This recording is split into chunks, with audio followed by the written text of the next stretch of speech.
Welcome to a debate in the race for Allegheny County Chief Executive from the studio of KDKA-TV. Hello and welcome to KDKA's debate between the candidates for Allegheny County Executive. I'm Ken Rice. I'll be serving as moderator. Let's welcome the candidates. Sara, the Democratic nominee, and Rockey, the Republican nominee. I'll be joined in questioning the candidates by KDKA political editor John Delano, KDKA Director of Community Impact Lisa Smith, and Lori Moran, President of the East Liberty Chamber of Commerce. Here are the rules for our debate. Candidates will have 1 minute to answer our questions and 30 seconds for rebuttals to their opponents' answers. The questioners may ask follow-ups, and we'll make sure those response times are fair. And finally, each candidate will have 90 seconds for a closing statement. And so let's begin. Mr. Rockey, the first question goes to you. Thank you. What specifically should be the role of the Allegheny County Executive in reducing crime, not only downtown, but in many communities around the county, and restoring the sense of public safety that some say has been lost since the pandemic? Well, first off, let me thank Representative Innamorato and the panelists and KDKA for having this event tonight. Relative to crime, it is the #1 issue in Allegheny County. When we do surveys and/or when I talk to people in the county, it is the item they are most concerned about. We have issued a 5-point plan to address public safety. As county executive, your job is #1 to make sure everybody in Allegheny County is safe, regardless of whether they're in the city or any of the suburbs. As part of that plan, we will increase the county police force by 10%. The reason to do that is to provide officers to those municipalities that are unable to get the staffing they need because of the challenges just in hiring good police in today's time. It is our mission to make Allegheny County the safest municipality in all of the country. It should not be our goal just to be better than last year, which was the worst year in 25. It should be our goal to be the safest area in the country. Thank you, Mr. Rockey. Ms. Innamorato, 1 minute to you. Thank you, and thank you to our panelists, and thank you for those who are tuning in to make an informed choice about this very consequential election that's coming up. Regardless of where you live in the county, you deserve to feel safe. And that includes if you're walking the streets of downtown or you're in the Mon Valley. And what we know is that strong communities keep everyone safe, and that safety is an ecosystem. And what that means is that we all have to break down our silos and be working together towards that common goal. And that means we're working with our officers to ensure that they're connecting with the community. That means we're leveraging the Department of Human Services to provide a really strong social safety net. And it means that we're working with our departments like economic development to reduce blight and ensure that people have a safe, stable place to call home. And really, when we talk about safety, we also need to talk about vibrancy and connecting to one another. Mr. Rockey, you have 30 seconds for a rebuttal. There's absolutely a connection between jobs and the future and the opportunity that is available to people in our county and the safety that comes with it. In order to bring people back to downtown, we need to have a safe city. In order to convince companies to bring their business and to expand their business in Allegheny County, we need to have a safe county. It will be our mission to make us a safe county. Ms. Innamorato, 30 seconds. When I was walking downtown the other day, I actually stopped into a store, purchased this blazer from Lisa, and she was really frustrated by all the negative political ads and the negativity that is on the TV right now. There are people, businesses downtown that need to have a positive story shown on our media and shown on our television sets because they are going, they're addressing the challenges. They're clear-eyed about the challenges that we have, and we as elected officials are addressing them. But we also need to be able to tell the positive stories, like 40 new businesses opened up downtown. Sorry, the time is up. Let me just follow up very quickly. What's your reaction to Mr. Rockey's proposal to add Allegheny County police officers? Agree or disagree?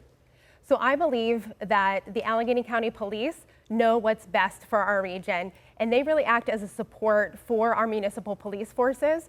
So we need to work with them to ensure that they are at a good pay scale because they are actually... Sorry, yes or no? Sorry, would you increase the number of county police officers? A very specific proposal by your opponent.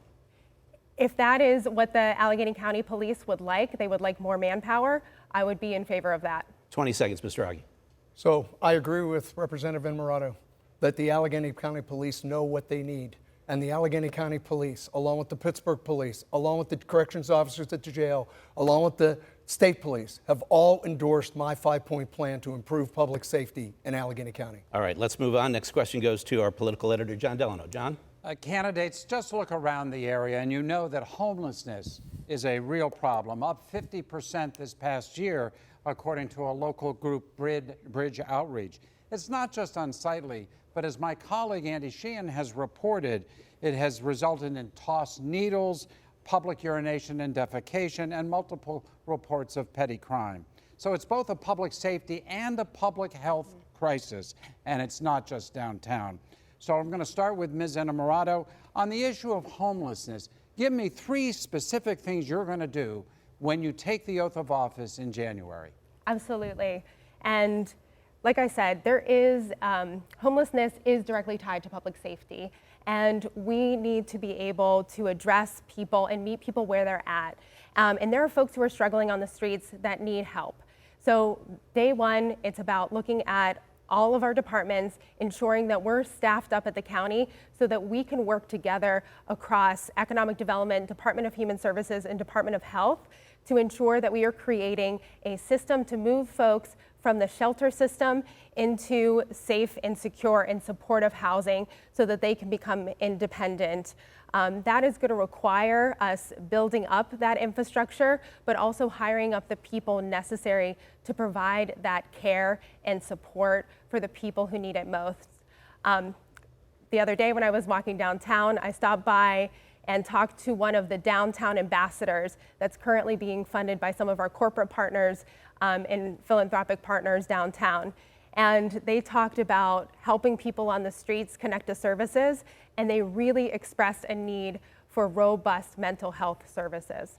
All right, Mr. Rockey, your response, same question? So let me start by saying that I was PNC's executive lead on the building of 2nd Avenue Commons, which was a partnership between the city, the county, PNC, AHN, and UPMC. That new facility, which is a low barrier facility, is the newest facility for the homeless in Allegheny County, and it taught me a great deal. I'm also the chair of the board at at St. Joseph's House of Hospitality, and my wife and I regularly feed the homeless at the Red Door. The number one thing we have to do for the homeless is be compassionate to them and address them where they are with what they need. But I want to stress, compassion does not mean allowing a continuous drug trade in the city of Pittsburgh and across our county. Allowing our homeless to overdose in the streets of Pittsburgh is not compassionate. What we need to do is start by stopping the drug sales in downtown to our homeless individuals and support them in their transition back to an effective life where they can get off the streets, get back with their families, and have a future for themselves. Ms. Innamorato, you have 30 seconds. No one wants to see open air drug markets in any place in our county. But we're talking about homelessness here, and to equate homelessness with drug use, I think is irresponsible. And we need to make sure that we are providing a menu of services provided by the county, again, to meet people where they're at and to put them on a pathway to self-sufficiency and make sure they can connect with the community so that they can live whole and fulfilling lives. Lisa? All right, our next question is about the Allegheny County Jail. At the Allegheny County Jail, there are multiple complaints of lack of medical care, sanitation, food quality, and there have been inmate deaths behind bars. With the resignation of the jail warden, there is a search now for a new jail warden. What qualities should a new warden have, and how would you address this long list of issues, and would you commit personally to attend jail oversight board meetings, beginning with Mr. Rockey? So thank you. The jail is a clear crisis here in Allegheny County. With the number of deaths that have occurred, with the low morale of both our corrections officers and our health workers at the jail, and I suspect the rest of the jail support team. The number one thing we will do when I am elected is we will do a full assessment of every aspect of the jail to understand what's working and, more importantly, to understand what hasn't been working, because clearly things have not been working well. We are currently 100 officers understaffed at the jail. We will bring our staffing to where it needs to be. With our assessment of the entire jail, we will make sure that the next warden fully understands the challenges in front of him or her so that they are positioned to lead us to the kind of jail that we want to have. One where the community can be proud, one where our corrections officers and our healthcare workers can have a high morale and provide the services that they desire, and one where the individuals who have to be incarcerated there are taken care of in a professional manner. All right, Ms. Innamorato. So we've had 21 lives lost in the Allegheny County Jail in just a few years. That has eroded the trust between the community and the people who had run the jail. So I am thrilled that there is going to be a new warden, and I plan on attending all of the jail oversight board meetings. So we need to do three things when we're looking for a new warden and what they have to take on. First is staffing. Staffing, if we get it up to where it needs to be, will be safer not only for the employees, but also for the people who are currently residing in the Allegheny County Jail. Then we need to focus on health care and make sure that the care that people were receiving outside of the jail can be administered in the jail properly and efficiently, and also look at things like medically assisted treatment and other evidence-based interventions to help people who have a substance use disorder or are experiencing mental health. There's no reason why the Allegheny County Jail should be the largest provider of mental health in our region. All right, thank you very much. Mr. Rockey, you have 30 seconds for rebuttal, and if you would please address the portion of the question about attending jail oversight board. Yeah, let me start with that. I absolutely will attend all of the oversight board meetings. Leaders go to where the problems are, they don't avoid them. So going to the oversight board to understand exactly where we are and assisting in leading the jail, not only just picking the warden, but assisting in leading the jail is what is necessary. That is what leaders do. They put themselves in the middle of the challenge. And that is what I will do relative to the jail or any other challenge that Allegheny County has. All right, thank you. Ms. Innamorato, you have 30 seconds for rebuttal. So the other key component is communication. People on the outside of the jail need to be able to communicate with their loved ones who are inside the jail, but we also need to select a new warden that includes the voices of the community. So leaders are able to bring people together in order to select the person who is going to create this new vision for the Allegheny County Jail and make sure that we are actually achieving true public safety for everyone inside and outside of that facility. All right, thank you very much. Lori. Thank you. Ms. Innamorato, as you know, Adelphoi, a private corporation, has been tagged to operate the Schumann Juvenile Detention Center. Should a private organization run the Juvenile Detention Center and open it in 2024? So in our conversations throughout the county and throughout this campaign, it has become very clear that we do need a juvenile detention center. What is happening to our young people is that they are getting sent to the Allegheny County Jail, which we know there's a whole host of issues with, or they're getting sent far, far away, as far away as Texas, away from their support networks and the people who can help them reintegrate with society. If we have to stand up a facility as quickly as possible and we have to use an outside contractor, I'm okay with that. If we're using that in order to do that in the long term, I'm opposed. What I want to do in getting into office in January is to convene key stakeholders who have been working on this issue of juvenile justice with impacted communities and say, how do we create a facility that is publicly run, that uses a unionized workforce, and that has adequate oversight so that we can actually control and design the facility that we want to see that our young people deserve. Thank you. Mr. Rockey, you have 60 seconds. So let me start by saying I applaud Representative Innamorato for moving to the reopen a juvenile detention and rehabilitation center. Both her and obviously the current county executive felt it was fine to close, and in the primary she was saying she did not want to reopen it. There are 20 individuals, juveniles, in our county jail right now. They're being held for attempted murder, and for rape. We absolutely need a juvenile rehabilitation and detention center. Starting with a private company to get it off the ground, I agree with that. But I'm not sure we should be signing a 5-year contract. I think we should sign a very short contract to understand the effectiveness of a private organization. Outsourcing the taking care of our children in this county is not something we should do. A very short-term contract that gets us started, that allows us to get those individuals out of the county jail and into the right environment is critical. But it is imperative that we have a juvenile rehabilitation center and that we get the people who are doing violent crime off our streets. Thank you. Ms. Innamorato. So Mr. Rockey is mistaken. Throughout this campaign, I have talked about opening a small, highly specialized detention facility for young people who have committed crimes that involve a victim. But I've also talked about what do our young people need throughout this county to be safe, healthy, and secure and connected to their community and opportunity. And that's where the county can really step in. We are leaving almost $50 million on the table that can support young people and families so we can get upstream and help young people before they enter the criminal legal system and make sure that they're connected to their community.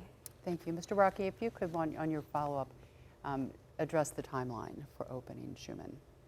Well, I believe the timeline should be to open it as soon as possible, and again, thus the use of a private not-for-profit to get it started sooner than later is the right answer for us. I will say, I do support supporting our juveniles outside of the criminal justice system in every possible way, to create programs for them, to support them in mental health and other challenges that they have so that they don't fall into the criminal justice world and they don't actually go commit the crimes that lead them to need to be in a juvenile rehabilitation center. Thank you. All right, we're going to move on now from public safety, justice issues to new areas. Mr. Rockey, this question goes to you first. It's been 11 years since the last countywide assessment of property values. Some analysts say inequities have been locked in. The new source, Public Source, says the current system favors owners of higher value properties. Should Allegheny County properties be assessed? Why or why not? So it has been my position from the beginning that the first thing we have to do is fix the broken system that is in place. For the last 6 or 7 years, we have mismanaged the common level ratio, which is the ratio that is used to bring values back to a consistent basis to the original assessment date. Because of that mismanagement, we now have a backlog of appeals that the county has not been able to process in a timely manner. And accordingly, we are sitting in a place where, without fixing the baseline of where we are, it is inappropriate to go and start to do a reassessment. By the way, a reassessment is stealth for, I'm going to raise your taxes. I grew up in a home that used food stamps, that didn't have a car, and at times didn't have a television. When the tax bill was coming, my dad and mother had stress for 2 months before and 2 months after. I will not cause the senior citizens in this county, those in fixed income in this county, to see a tax increase because of a reassessment. Thank you, Mr. Rockey. Ms. Innamorato, is it time to reassess county properties? Why or why not?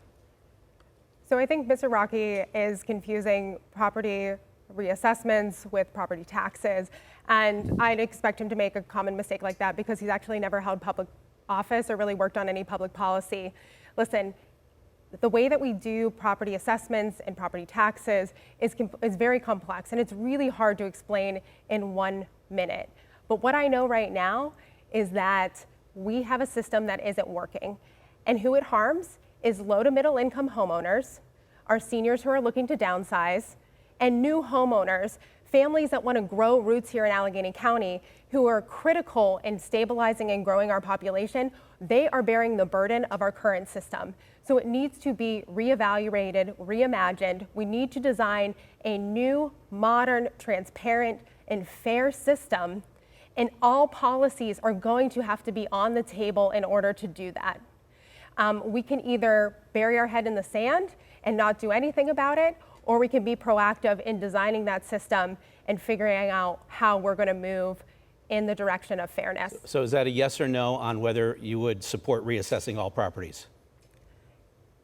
In that design of the system, if it is determined that we need to reassess, yes, I would. Okay, Mr. Rockey, you're accused of not understanding the difference between property valuations and property taxes. What's your answer to that? So I'm the former chief risk officer of the largest bank in the city, the fifth largest bank in the country. I've managed many, many departments in many, many complex situations. I'm a CPA and I'm quite capable of understanding difficult financial situations. I will say this, it is impossible to believe that a countywide property reassessment will not lead to tax increases on our seniors whose homes have gone up in value, forcing them out of their home. It should not be our decision for them to downsize. It should be their decision to downsize. Ms. Innamorato, I'll give you the final word on this, 30 seconds. Sure. So the state actually has protections in place that were passed in 2016 that say if you do a property reassessment that you have to lower the millage rate so that we are revenue neutral. There are also opportunities for us, for me as a county executive, to create programs like the long-term owner-occupant program and other protections to make sure that seniors can age in place in their homes. It's about being proactive. It's about using the most modern tools available. And it's also, we are one of 2 states in the entire country that do not have a mandate to regularly reassess properties. Thank you. John Delano. Candidates, let's talk jobs. The Pennsylvania Department of Community and Economic Development reports that Allegheny County lost more than 50,000 jobs between 2017 and 2022, while Philadelphia lost only 768 jobs. Counties around us have either gained or lost far fewer jobs.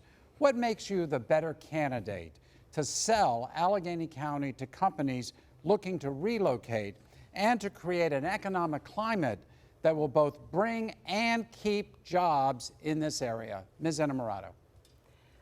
Thank you for that question. And it is a startling number to talk about 50,000 jobs. But then if you also look at recent reports, we're at our lowest unemployment rate. And I'll say, whether I'm talking to a CEO of a major corporation or I'm talking to Tom down the street who runs the pizza shop, they cannot hire enough people. So in order for us to be able to be an attractive place for businesses to locate or to grow here, we need to grow our talent pool. And what that means is that we have to focus on quality of life issues that will keep young people here. We have to start engaging with them in high school, getting them on career paths, and getting them to see a future here in Pittsburgh and Allegheny County. We also need to make sure that we are a welcoming place for people of all backgrounds and ethnicities so that they choose to come to Allegheny County and remain here. And then we also have to look at how we remove barriers to people who are looking to enter the workforce. So how do we invest in childcare and elder care so that people who are currently in our community can enter the workforce? Mr. Rockey, why are you the better candidate to create and keep jobs in this area? So we have announced a jobs renaissance plan.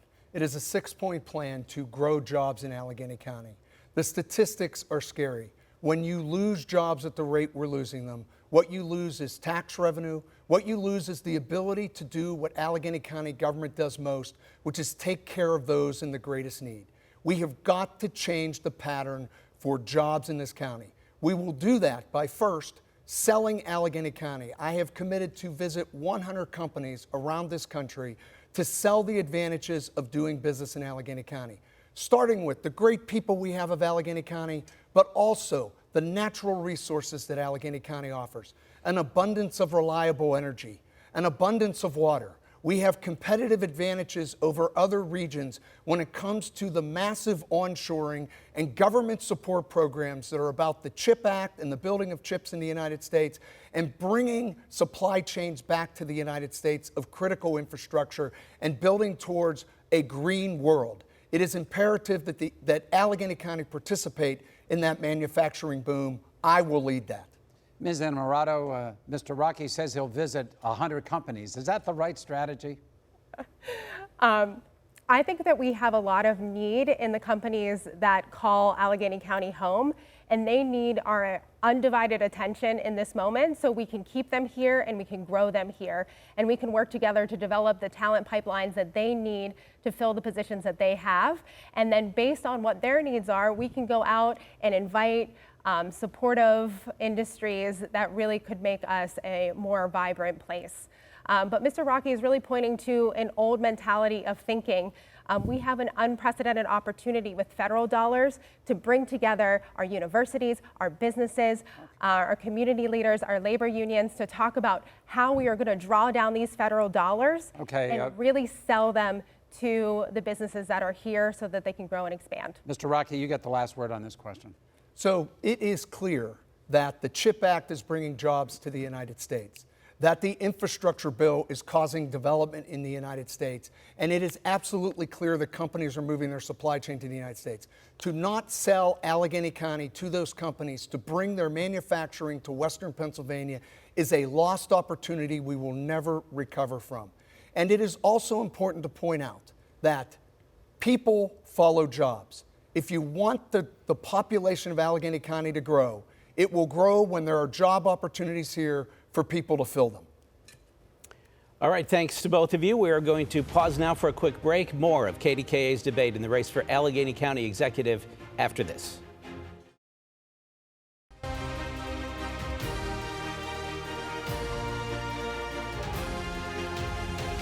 And welcome back to KDKA's debate between the candidates for Allegheny County Executive, Republican Joe Rockey and Democrat Sara Innamorato. Our next question comes from Lisa Smith. All right, our next question is regarding the county executive role.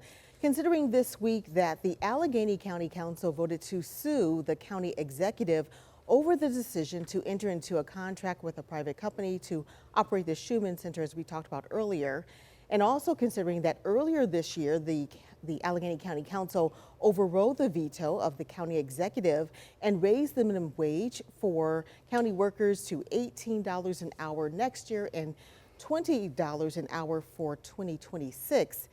Is there a power struggle between the county executive and the county council?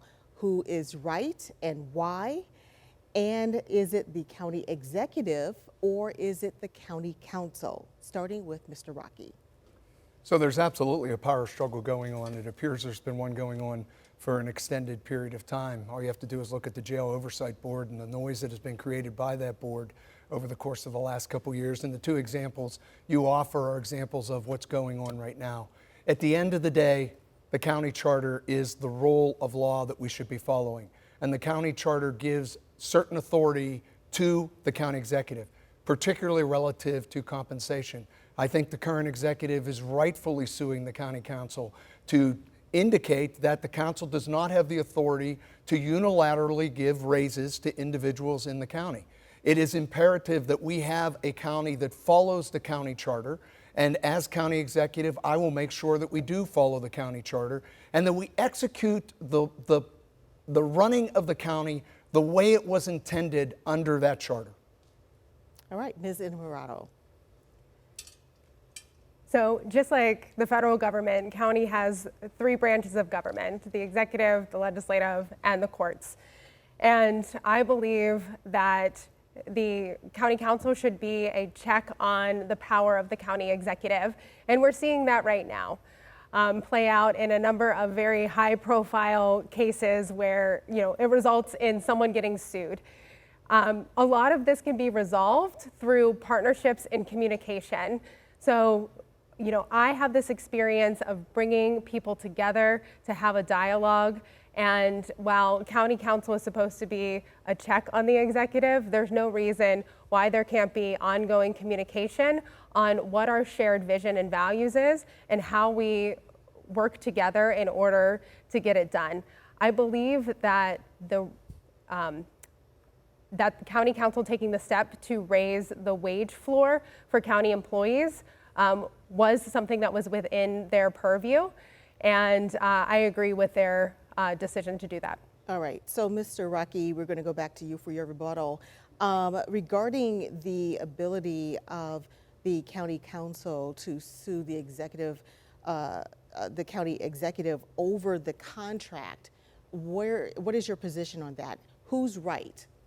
So to be fair, I have not dug into the contract itself. I do not believe it has been made public yet. So to have an opinion on who's right or not is early to say that. For the county council to feel they have a say in a contract of that significance, though, I would support that they have a say. And I absolutely support that the future of county government is a partnership between the county executive and the county council. It is important that we work together and we show civility as we work and demonstrate to the county we can accomplish and solve the problems that it has in a manner that is professional and accomplishes the goals. Thank you. Ms. Innamorato, regarding again that same question about who has the right to sign a contract regarding Schuman, who do you say that is? So from my understanding, that anything that involves county property and a contract with it does require a vote from county council. So it seems like there might have been an overstep in this process. Again, we will have to wait to see the contract and how that plays out. But going back to what I said earlier is that all of this could have been avoided if there was dialogue and people did not live in their silos. And I'm someone who has a demonstrated record of bringing people together to work on a common vision and goal. Thank you. Lori. All right, our next question is regarding public-private relationships and partnerships. Ms. Innamorato, decades ago, this region benefited from a strong public-private partnership between the government and the leading companies and foundations in Pittsburgh. Today, these organizations face the same challenges that we all face, and some are using their talent and resources to tackle them as well. How would you create and strengthen these public-private relationships to find creative solutions to these challenges? So I have a Made in America manufacturing plan that I think is a great example of how we will work with our universities, our philanthropic community, and our private enterprises and government officials at all levels in order to figure out how we prioritize bringing down those federal dollars to support manufacturing here in Allegheny County. We have generations of talent who is capable and ready to work. We have the space in areas like the Mon Valley and community members who are ready to be a part of the new green sustainable economy. Those types of public-private partnerships are what are going to make us competitive for this region, and I'll be able to work on day one with the Shapiro administration in order to align our incentives and our processes from the state on down to the county to make sure that we can deliver. Mr. Rockey. So I feel like we answered a question that was different than the one you asked, so I'll just repeat the question. How are we going to have public and private partnerships that move our county forward? The best example I can give you is 2nd Avenue Commons. It's a private partnership, a public and private partnership between foundations, the city, the county, and as I said before, UPMC, AHN, and PNC. It's an example of when leadership comes together, identifies a problem in front of it, and addresses it with the skills and talent of each of those organizations working together to a common objective. I am a problem solver. That is my history throughout my career at PNC, Ernst & Young, and the other places I worked. What a problem solver does is get people to align upon the objective. I will tell you one of the objectives I would focus a public-private partnership on is the mental health crisis we have in Allegheny County and obviously around the whole country. I believe those same parties that I referenced relative to 2nd Avenue Commons can come together in a manner which will address the mental health crisis in Allegheny County and allow us to be a beacon for the country on how to address mental health going forward. Ms. Innamorato, Mr. Rockey gave some specific examples. Are you able to do that, please? So I think that there are incredible examples of where public and private partnerships are working. I sit on the board of the Urban Redevelopment Authority, as well as I'm vice chair of the Allegheny County Housing Authority. And really nothing gets done from those authorities unless they have those relationships with developers and with the community so that we can ensure that we are leveraging our public dollars to get private financing to build more affordable housing, support our small businesses, and to make our communities vibrant. Mr. Rockey. I will just reference, so I am on multiple not-for-profit boards. I've worked with government entities to help support all of them. I have worked in corporate America helping to solve problems. If we bring the public-private partnerships with the foundations that have supported the many other things that I have worked on together, we can solve all of the challenges in Allegheny County. Thank you. Let's talk transportation now. It's been a decade since the T was expanded under the Allegheny River to the North Shore. At the time, County Executive Rich Fitzgerald said, the question now is, how do we extend it further? Maybe into the North Hills, maybe all the way up to Cranberry, maybe west to the airport or along the Ohio River Valley corridor, the Route 65 corridor. As we know, nothing happened. What would you do about transit in Allegheny County, and would you make it a priority? Mr. Rockey, this goes to you first. So I'll begin by telling you, I absolutely make it a priority. I spent yesterday morning with the CEO of the organization talking about the challenges they have, so we're prepared as we move into transition to address them. She informed me that there is a $2 billion capital need for the collective transit system here in Allegheny County. It is incredibly important that we have transit. Transit is how people come to work in downtown and move around our county. There's a statistic that when pre-pandemic there were 110,000 people coming to Allegheny County, there's only 40,000 parking spots. If we want to return to where we were, transit is critical, but that requires investment. The pandemic funding is moving away. We have a serious business challenge in front of us to solve the transit situation in terms of funding for capital needs into the future, as well as to be able to fund the needs to have ridership today and to have the buses and trolleys and other forms of transit available to our citizens to move around this county effectively. Ms. Innamorato. So mass transit and public transit is a key indicator for having a high quality of life and vibrant communities throughout our region. I was privileged to be able to serve on the Transportation Committee in my time in Harrisburg, so I know how vital it is to our economic development as well as social mobility for people from all walks of life. I was working on a bill before I left Harrisburg that would create a local funding source for our transit authority. We have this opportunity not only to invest in capital needs for our transit system, but we really also need to focus on building up that operational monies because we are in desperate need of bus operators. People are in dire need of service to get to their doctor's appointments, the grocery store, to drop their kid off to daycare. And we need to be able to deliver on high quality, predictable, on-time service in order to grow our use of mass transit. Mr. Rockey, before I let you give you another 30 seconds, let me just reframe this slightly. Sometimes newcomers to Pittsburgh find it odd that we have light rail, but it only goes to the south. At the end of your administration, would that still be the case? I think the first thing you have to do is address the $2 billion hole in the capital budget for maintaining the system we have today. So I know we're expanding, from downtown to Oakland, and that's extremely important for us as an expansion. We'll have to decide what the next expansion is from there. But most importantly, right now, we have to sustain and expand the existing service. As a child, I rode the bus. I rode the bus to Duquesne, or I wouldn't have been able to go to college. I rode the bus to go shopping with my mother because we didn't have a grocery store nearby.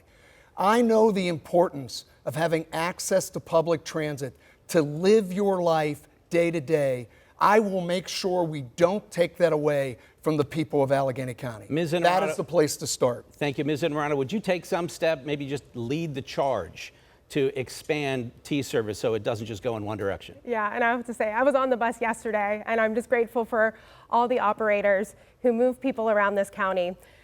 What a dream it would be to get off a flight at the airport and be able to hop on the T and take it into the city, just like you do in any other major city and cities our size. I think it's a really noble path to go down, and we should really consider what the capital cost would be in order to expand the T line out to the airport so that we can highlight our city and highlight our connectivity the moment someone steps foot in our region. Thank you. John Delano. Candidates, I'd like to make another shift. I want to explore your political philosophies. Ms. Innamorato, you first won office in 2018 as a Democratic Socialist, and we've seen pictures of you in front of the Democratic Socialists of America table. And you once tweeted a picture of yourself with Bernie Sanders, who calls you a revolutionary. So are you a revolutionary? Are you a socialist? What exactly does all that mean? So I like to define myself as a pragmatic progressive. And I'm pragmatic in the sense that in order to hold public office, you need to work with people who believe different things than you do on a common goal. And I have shown that, that I am able to reach across the aisle and get things done in Harrisburg. I've brought back millions of dollars to our region to support libraries and repair bridges, but I've also been able to pass legislation even when my party, the Democratic Party, was in the minority. I have successfully passed the whole home repair bill, which allocated $125 million to home repairs to make sure that we can keep seniors in their home and have low to moderate income homeowners be able to remediate their homes to make sure there's no health and safety hazards. So I have shown that I can be a visionary and paint a picture of what a better world looks like, but also live in the details and the collaboration that moves us forward. So you're not a socialist? I'm not. Are you a revolutionary, as Bernie Sanders calls you? I would say in reimagining how we can govern and how we can bring government back to the people, and really have folks see themselves reflected in government. I would say that is a new and revolutionary way to think about government and not just accept the status quo. Mr. Rockey, you're a Republican, but you say you're not a Trump Republican. What does that mean exactly? On the election board, would you restrict voting rights, as some have claimed? And will you support President Biden for re-election if it comes down to Trump and Biden? So, John, let me start by saying, when this began, I was interviewed by somebody and they said, as you've moved to the middle, and I had to stop them because I haven't moved anywhere. I was raised in a home of a Union Democrat. My mother and father were passionate Democrats. I am the middle, and I believe that Allegheny County is majority in the middle. I tell people the only R in this race is Rockey. Yes, I carry an R because I'm Republican.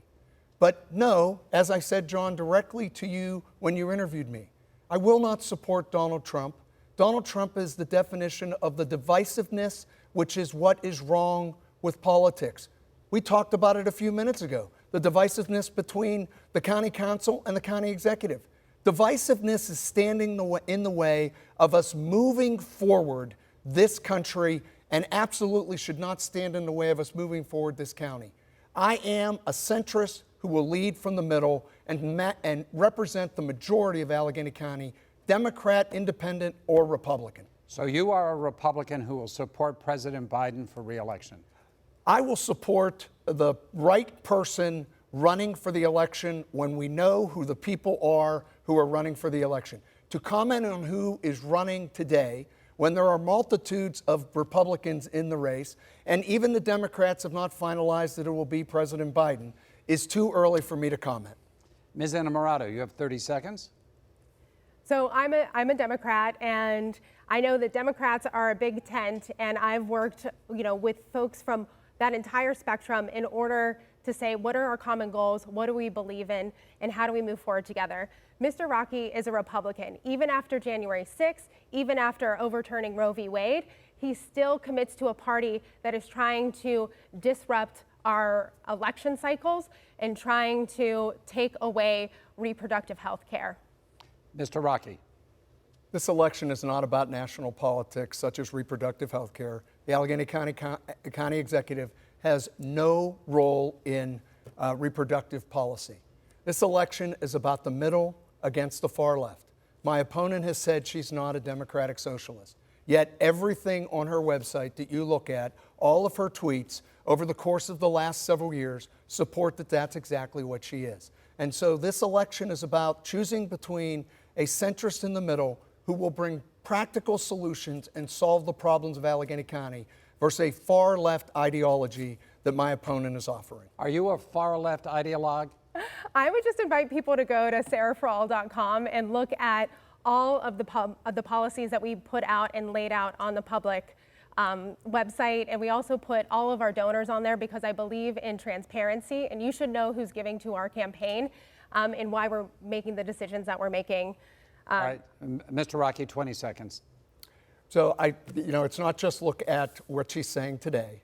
It's look at the many, many tweets that have been made over multiple years. It's look at her record in how she voted in her role as representative.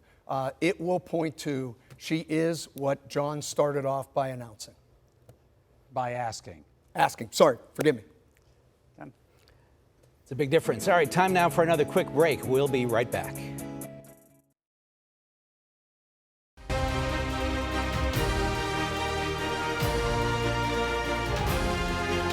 Continuing now with KDKA's debate between the candidates for Allegheny County Executive, Sara Innamorato and Joe Rockey. Let's go to Lisa Smith for the next question. Lisa. All right. Our next question is about diversity. In Allegheny County, the Black population is 13.5%. The Asian American Pacific Islander population is 4.5%, and the Hispanic or Latino population is 2.5%. Those figures are all according to the 2022 U.S. Census.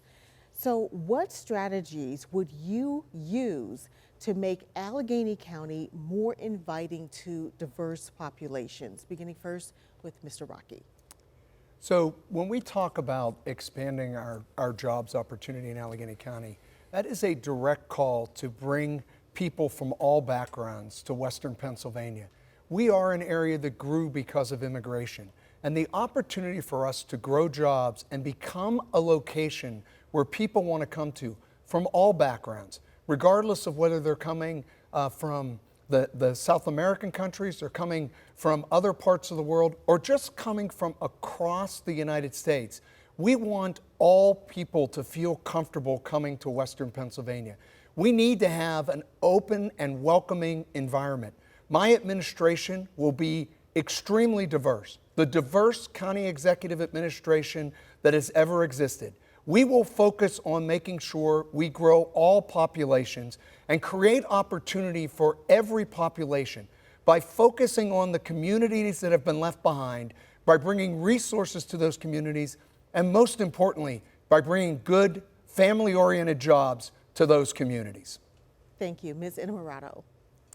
So diversity, equity, inclusion, it's not a box that you check. It is the way that you integrate it into your administration. And I will do that. As a state representative, I helped found the Welcoming PA Caucus to make sure that we were passing legislation and deploying policies that would make Pennsylvania a more welcoming place for all people. And I will continue to do that as your next county executive. There are so many opportunities that we have in this administration. It's everything from making sure that we have language access on the PRT buses and folks who are signing up with Department of Human Services. It's ensuring that we're looking internally at the county and addressing if there is any wage gaps based on gender, race, or background. It's looking at making sure that each one of our departments and agencies have a person responsible who will administer best practices when it comes to being diverse, equitable, and inclusive within our county. All right, Mr. Rockey, 30 seconds. So I totally support that everyone who comes should have the communication method that they need. We should be supporting them in every way. But if we truly want to change the percentages that you announced, if we truly want to make Western Pennsylvania more diverse, we need to start by bringing jobs here. And as we bring jobs, we will bring diverse individuals to work in those jobs and to grow our economy. It is critical to the future of Allegheny County that we grow jobs and that we grow population. Otherwise, we will simply continue to decay. Thank you. Ms. Innamorato. So I'm reminded of the report that was released a few years ago that said Pittsburgh and Allegheny County was the worst place in America to be if you are a Black woman. And we have the power of the county budget to work with communities, to listen to Black women and hear what they need in order to be safe, healthy, and whole, and live a vibrant life and begin to address these disparities. We will use the power of county government to invest in communities that have been left behind, to uplift the voices of people who have not had access to our government for quite some time, and make sure we can actually live out our values. Thank you. All right, it's time now for the candidates' closing statements. The order was determined earlier by coin toss. Ms. Innamorato, you go first, and you have 90 seconds. Well, thank you all again for tuning in. I know I don't look like a typical politician, but really I'm a lifelong Pittsburgher. And in my journey to political office, I've always been honest about where I've come from and what I've achieved. And I talk a lot about losing my dad to the opioid epidemic and what that meant for my mom and my sister and me. It uprooted our life, it created instability, we lost our home and our future together. And I say that because I have people who stop me on the street and share with me their experience in using substances and what it meant to be seen. I've talked to parents who've lost people that their kids who they love. And that's when we're at our best as a government, when we're connected to the needs of the people and people who are closest to the pain. And we have an opportunity to develop a government that is compassionate and connected, because there are so many people throughout this county who are working really hard and not able to get ahead. And that's why we're working to create a county for us all. One that creates economic opportunity and shared prosperity, one that addresses public health and public safety in a meaningful and comprehensive and community-oriented way, and one that focuses on creating safe, stable, and affordable housing. And this isn't a one-woman show. It requires partnerships. Day one, I will be ready because I have the endorsements of Governor Shapiro, our senators, and elected representatives at all levels of office, our labor unions, and community members throughout this region. Thank you. I would have given you, if you want to finish that thought very quickly, I'll give you another 5 seconds. Tonight I'm asking for your vote, but I'm also asking for your voice. I'm really looking forward to what we can build together. Thank you. And thank you for being an excellent rule follower here with our debate. Mr. Rockey, your turn now. You have 90 seconds. Well, first off, I want to thank KDKA for having this event. I want to thank Representative Innamorato for giving the county an opportunity to get to know both of us and understand where we stand on the various policy issues that have been raised. I was born on the north side to a family of 6 children. My father got sick when I was 5. Throughout my youth, we did not have a whole lot of money. We lived on a fixed income. We used food stamps. Through most of my youth, we didn't have a car, and there were points in my youth when we didn't even have a television. I know what it's like to have a hard life, and I know that there are people in Allegheny County who have a similar situation. I will lead Allegheny County through the lens of my personal experiences, and I will make sure that everyone is considered in the decisions that are made through the lens of that young boy growing up, riding the bus, shopping with food stamps. This election is about 3 things. It's about crime, public safety. We have a 5-point plan to address the public safety issue we have in our county. It's about jobs.